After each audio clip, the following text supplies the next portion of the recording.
మంగళగిరి నగరంలో వేంచేసి ఉన్న శ్రీ లక్ష్మీ నరసింహ ఆలయంలో జరుగుతున్న నరసింహుని జయంతి ఉత్సవాల్లో భాగంగా సోమవారం విశ్వక్సేన పూజ, పుణ్యాహవచనం, సుదర్శన నరసింహ హోమం, ఉత్సవమూర్తులకు అష్టోత్తర శతకలశ అభిషేకాలు ఘనంగా నిర్వహించారు. ఆలయ ముఖమండపంలో జరుగుతున్న కార్యక్రమాలను తిలకించేందుకు భక్తులు పెద్ద సంఖ్యలో హాజరయ్యారు. ఆలయ ప్రధాన అర్చకులు మాల్యవంతం శ్రీనివాస దీక్షితులు కైంకర్యపరులుగా వ్యవహరించారు. అలానే సోమవారం సాయంత్రం పంచసూక్త హోమము, సహస్ర దీపాలంకరణ సేవ నిర్వహించినట్లు అర్చకులు తెలిపారు. ఆలయ కార్యనిర్వహణాధికారి అన్నపరెడ్డి రామకోటి రెడ్డి ఏర్పాట్లను పర్యవేక్షించారు.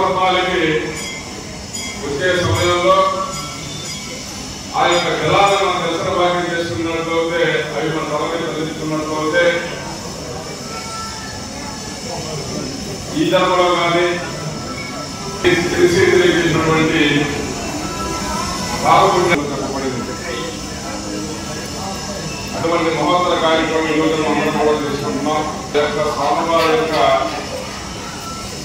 విజయమంగళ దర్శన భాగ్యం చేసుకునేసి మనసులో స్వామివారిని ధ్యానం చేసుకుంటూ